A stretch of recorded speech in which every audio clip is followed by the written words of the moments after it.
Hey everybody, this is Alex Merced from alexmerced.com with Licensing 101, talking about, licenses. Now, what does license mean? The word license just means permission, okay? So what happens here is that oftentimes there may be some reason that the government imposes some sort of barrier called a license. It says basically you can't do X without getting this license. So you need permission to do it. And it's often not as simple as just saying, hey, you can't do this. It's more, there's always some sort of extra clause. So for example, a driver's license, the roads, and to me, I always find the term public property as a misnomer. At the end of the day, it's probably more accurately thought of as government property. And the reason why I think that's a more accurate way, because it gives you more of an idea of who really ends up making the final decision, who really gets the gain and losses from that property, who's responsible for it. Because when you say public, it makes it sound like, someone can come to me for a problem with the road. I can't fix the pothole. I can't authorize fixing the pothole. I mean, I could fix the pothole, but I'm sure someone will get mad. But problem is, so government technically control the government roads. Okay, they may be available for public use, but at the end of the day, they're owned and controlled and operated by government. Okay, and because of that, government, like if I owned my own private road, I could control who uses my private road. So in that case, they create rules on who can use drive on their public roads. So basically, a lot of people misconstrue driver's licenses. It's not a permission to drive. You can, if you have your own private road system in your backyard, you can drive on that as much as you want. No one's going to stop you.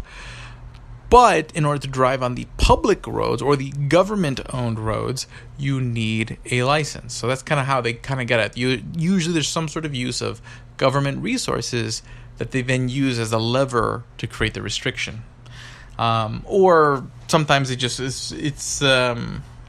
sometimes they really just do get in the way of you doing something, oftentimes with occupational licensing. Okay, and the way occupational licensing usually works is they create some sort of regime where, like for example, in the financial industry, the way it works is that there are laws that force broker-dealers in the financial industry to become members of organizations called SROs, self-regulatory organizations. They're not part of the government. They're not government funded. They're these independent bodies, but you have to be a member of them in order to do brokerage business. And it's that entity, that self-regulatory organization, that then requires a license for your employees to do certain functions, and if not, that organization will then punish you for not following those rules. Okay, so basically, again, this point I'm trying to make right now is sort of the functioning of licenses and what licenses are and how they're set up.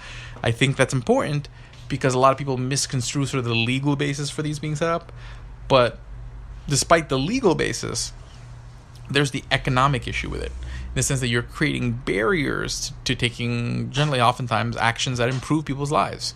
So if we're talking about occupational licenses put a cost on participating in industry. So oftentimes you already have to go to school, to a college or something like that, and you spend a lot of money doing that. And then afterwards you have to get these licenses that oftentimes may require you to take another 3 or 6 months with no work, having to pay for resources, pay for courses, and can keep up with your cost of living in the meantime.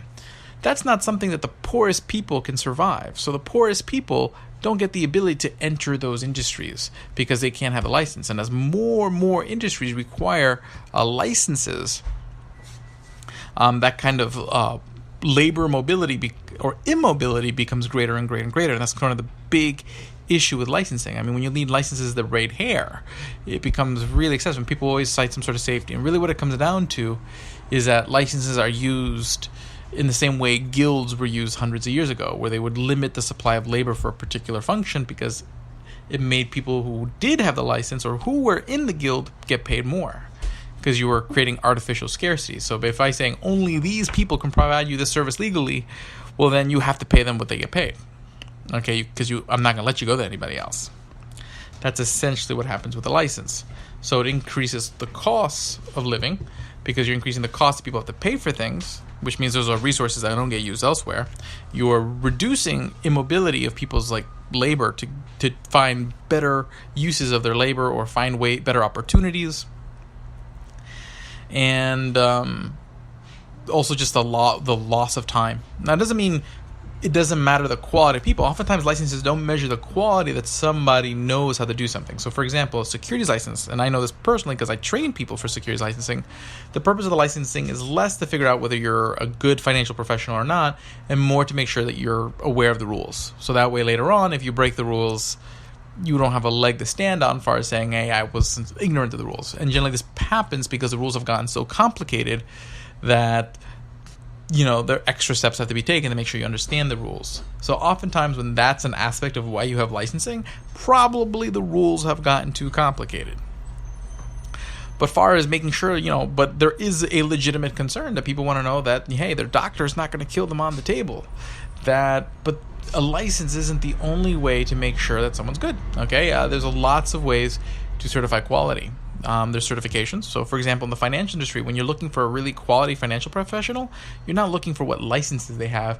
You look at whether they're a certified financial professional or a chartered financial analyst. These are certifications and credentials that are done through third parties who have certain rigorous training programs. They've made a real effort to build the brand for their program and to show that there's actually quality results from going through their training programs, that they've become industry recognized. So they had a financial incentive because people won't pay to take their tests. People won't pay to go through their courses unless they make sure that there's results.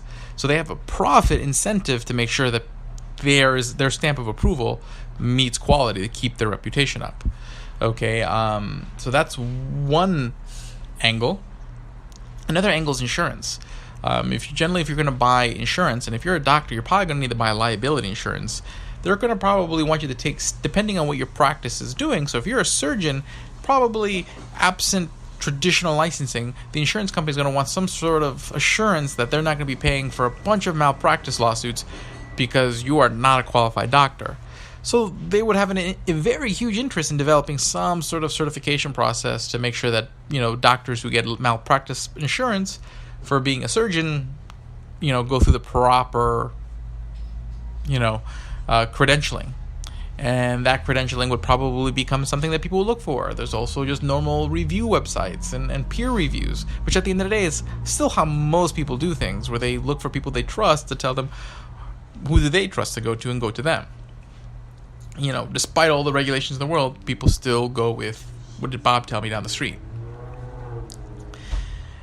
But whether it's a certification by some sort of third party, and whether the incentive is because it allows you to get better customers, like a certified financial planner, a CFP license, or whether it may help you get cheaper insurance, there'll be economic incentives for people to look for other types of credentialing, other types of way of certifying quality of services and goods, especially for the most sensitive and legally most liability holding type professions. So bottom line is, when you have mandatory government licensing, creates immobility of job or immobility of labor.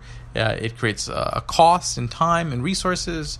It basically eats up resources out of the economy that could be used for other things.